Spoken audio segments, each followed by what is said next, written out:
Welcome back, everybody, to America on the Road. Jack Nerad back with you. We've got a terrific guest for you, a really interesting guy. George Baker is General Motors vehicle security lead. Great background in vehicle security. And we're going to talk about something that's almost an epidemic, I think, these days, is car theft. I mean, we're hearing a lot about car theft. It's an important issue. And George, thanks for being with us. We do appreciate it. Jack, we appreciate the invitation, sir. I'll tell you, we're hearing more and more. I live on the West Coast, and there's a ton of car theft out here, but I think car theft is a national issue, a national problem. Tell us a little bit about that before we dive into this a little more.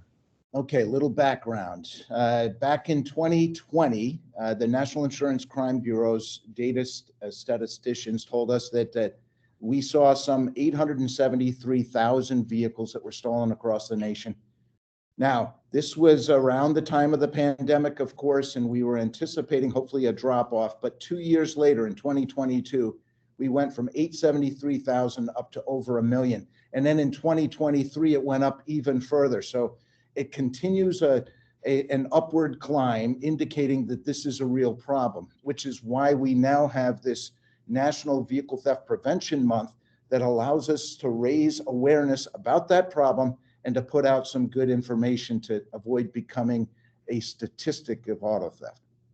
Yeah, you certainly don't want to become a statistic of auto theft. It's expensive for you. It's a hassle. There's just so many reasons to avoid that. So you're the expert on this. Why don't you give us some tips about how folks can avoid having their car stolen? We basically have 3 areas that we're focused on and that we're putting out, as well as a number of the other associations and law enforcement agencies. And first and foremost, we're talking about protecting the key and keys assigned to the vehicle. Then we're talking about making sure that we're in a secure mindset when we're operating the vehicle and parking that vehicle. And then lastly, we want to emphasize the third leg in this tripod, if you will, which is contacting authorities as soon as you realize that you're a victim of auto theft. Let's go into protecting the keys. I mean, a lot of people have the typical key that we've always had, but a lot of people now have electronic keys, digital keys. There's all kinds of different key technologies these days. Talk about that a little bit, would you? Yes, sir. Those are called PEPs, passive entry, passive start keys here at GM, but many people call them smart keys. And they can be very confusing to some and very helpful or convenient to others, frankly. So what we really want to focus in on is the fact that as vehicles become more and more technologically advanced, thieves are more oriented on getting the keys in order to steal your vehicle. So our estimation is that about 50% of all auto theft of GM products involves the key assigned to the vehicle. So if nothing else, if your listeners would be able to maintain better key control and basically treat their keys as if they were an envelope stuffed full of $100 bills, that would make a real difference in the theft rate. So we're talking about things like recognizing that thieves now are entering homes in order to gain access to the key and then leaving quickly with the vehicles in the driveway or in the garage. So we want to make sure that in the homes, your keys are not hanging on the wall to the garage door or the front door, but elsewhere within the home. That's number one. Number two, we want to make sure that you never ever leave your vehicle running unoccupied with the key inside. Or with these new smart keys, if you're inside your vehicle, you start the vehicle, then you leave and lock the door. Unfortunately, the vehicle still thinks that it's authorized to drive. So if a thief can get inside your vehicle, break a window, crawl inside, or otherwise get inside, then they will be able to drive the vehicle away and you've got an auto theft. Why? Because you allowed your key to authorize ignition and propulsion. So what you want to do in those scenarios is get out of the vehicle, turn it off, lock it up, take the keys with you, never leave a spare fob inside, because that's a big problem, as you might imagine. Leave, and then what you do is lock it up, and you can use the remote start function in order to cool off the vehicle or warm it up in the winter without any security concerns. So those are all the key areas. Actually, there's one more I want to bring up real quickly, if I Sure, may. please do. Wheel locks are the most popular accessory that we have at our dealerships. Why? Because rims and tires can be quite expensive and very desirable to thieves. And the issue is that the thieves know where to look for the key that needs to be inside the vehicle in order to remove those wheels if you ever had a flat tire, for example. So what they'll do is break the window without triggering the alarm. They'll reach in and they'll look inside the glove compartment, or they'll look inside the center console where most folks will keep that key. That's where we don't want you to keep the key. Put it somewhere else. Be creative about it. Put it in a black envelope and in the spare tire compartment area, for example, but make it far more difficult to get access to that key, and you're more likely to keep your wheels and tires. So that's kind of what we're putting out when it comes to the key question. Yeah, let me ask you one more question about keys too, George. These days, a lot of vehicles with stop-start, it's hard to know whether they're on or off, right? I mean, a lot of people, I think, are getting out of cars. It seems like the car is turned off because you don't hear the motor running. But on the other hand, it's still on. It's still activatable, right? Talk about that. That's right. That's happened to me. It's happened to my wife. It happens to my family. Happens to all of us. But the way GM products are designed to work, and I imagine other OEMs might have the same scenario, is a triple chirp when you attempt to lock your vehicle when you close the door indicates one of two things.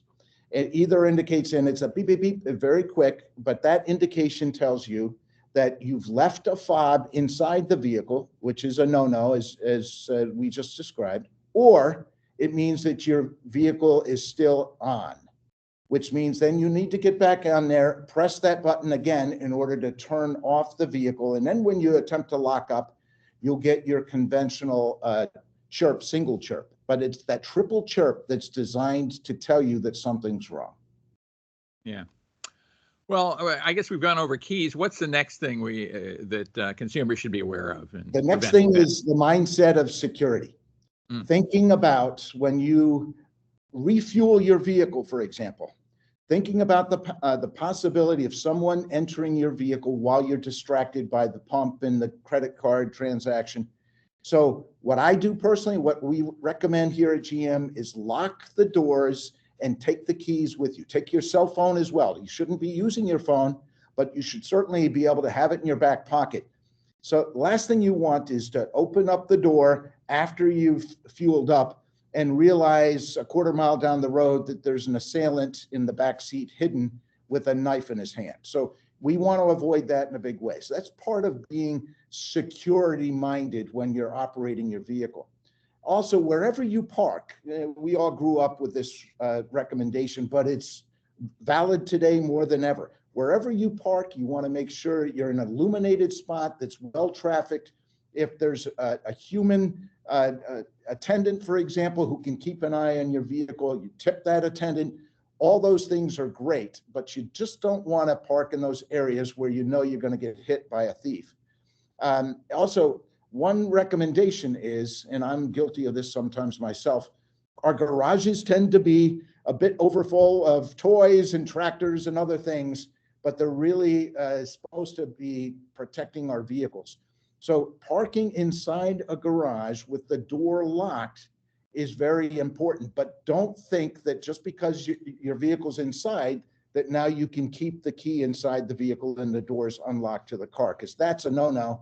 And garage doors are notoriously easy to defeat. So it's better than out on the street where they can be observed by thieves who will sometimes walk around in subdivisions and open and check on doors and just to see which doors have been left unlocked, or they're looking inside to see if there's any valuables. And if they see valuables, they're going to do a smash and grab.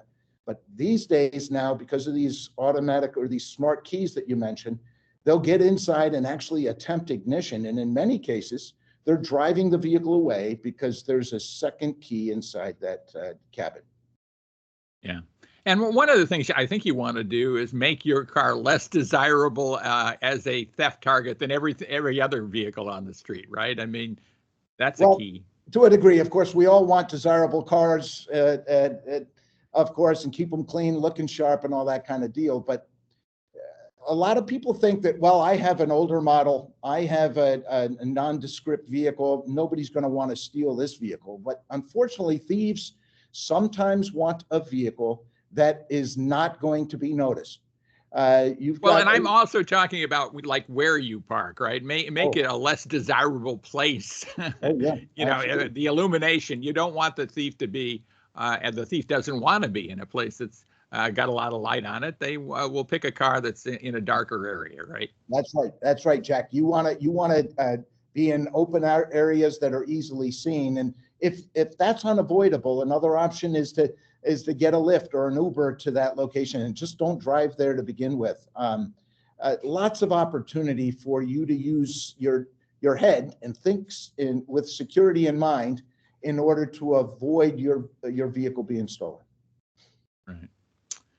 Well, let's talk about recovery. You know, letting people, letting the authorities know as quickly as possible that a vehicle has been stolen. A lot of vehicles now have vehicle locator, vehicle recovery systems, connectivity. Walk us through that. That's the third leg in that tripod I mentioned a bit ago. And that's basically, as soon as you identify that your vehicle's been stolen, you need to get a hold of authorities immediately. But you also want to tell them early on in the report taking process that, hey, I have OnStar, it's active. And so that the sooner they can get OnStar engaged, the sooner OnStar can assist. And there are other services similar to OnStar, of course, that you want to bear in mind. But with OnStar in mind, we have the stolen vehicle location assistance that allows us to use GPS technologies to identify precisely where the vehicle is located. We can send a signal to the vehicle for remote ignition block, is what it's called, to block the ignition on the next attempt. And stolen vehicle slowdown is really pretty neat as well. That allows us to work directly with law enforcement on the scene. They're observing the vehicle, and we then send a signal to disable the accelerator and remove the horsepower from the felon, if you will. So those are three important things. And then that theft alarm notification is critically important to allow you to get notification that your alarm system's been triggered, even if you're nowhere near being able to hear the horn sounding. So all of those are important, but the problem is if you don't have an active system, none of those can be offered, none of those services. So that's where making the decision to say, hey, my security is important, my vehicle is important to me, my family's safety and security is important, I'm going to keep that OnStar system active. And let's say you have a GM car and your OnStar system is lapsed. It's pretty easy to re-up too, isn't it? Yes, it is. In fact, the system is designed to allow you to press the blue button twice in order to reestablish a relationship with OnStar. And we frankly value the privacy of the subscribers. So if you insist, Jack, that you no longer want OnStar, after a few attempts to get you to change your mind, then we're going to remove the phone number assigned to the vehicle, which means that at that point, you're not in a connected state and we can no longer assist. But you can always reach back to us. So our objective here is to make sure that you stay connected so that we can offer those services. Right.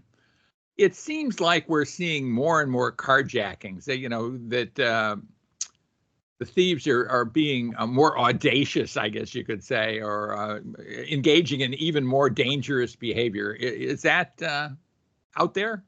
Yes, it's out there. There are a few cities in the United States that are known for carjacking, and that's a growing problem. I was participating up in Canada in a number of summits earlier this year, and carjacking is indeed an issue. And so the bottom line there is what I tell my family, for example, is surrender the keys. You have a vehicle that can be replaced. That's why you have insurance. Surrender the keys immediately. Get out of the vehicle with your bring the key with you if you can, frankly, because many of folks are not going to think about, hey, I want the key. Get them to drive a distance away, call up 911, contact OnStar, and you've got a team that can work quickly to recover your stolen vehicle. I think a lot of people might think, why doesn't OnStar just, force the vehicle to come to a halt, to stop it immediately when a stolen vehicle is reported? Tell us about that, because there's certainly safety concerns there, aren't there? Yeah, absolutely. It is all about safety. The issue is we don't know where that vehicle will be traveling at that point when it is automatically stopped, which is why, and I was part of the development of stolen vehicle slowdown back in 2007 or so. We rolled it out in 2008. And that's why we require that law enforcement be on the scene with a vehicle that they can use to control the safety around the vehicle in the event that, for whatever reason, that vehicle is in a high traffic area and is going to start slowing down and could cause a public safety issue. So it really is about making sure that public safety is properly protected. George, why don't you sum it up for us? So what are, 3 quick tips that people can take with them as they drive the next few days? Perfect. Bottom line is four tips. First, this is a serious problem. We all can help by thinking about it and recognizing it as such. Secondly, that we have a key that is desirable to thieves. So if we can protect those keys, again, like it's a Ziploc bag full of diamond engagement rings, that is going to be very, very helpfull in reducing the likelihood that you are a victim of auto theft. Thirdly, think security when you're out driving, when you're parking, when you're refueling, and make sure that you make good decisions about locking up every single time, raising those windows up and closing the sunroof, all those access points. Do it every single time, and that'll help you out. And then lastly, make sure that you contact law enforcement through 911 as soon as you realize you're a victim. And also emphasize that OnStar is active in your vehicle, and keep it that way so you can say that, so that OnStar can get engaged in helping to locate the vehicle. Well, George Baker, such terrific advice. George Baker, of course, the GM Vehicle Security Lead. Thanks so much for being with us. We appreciate it, George.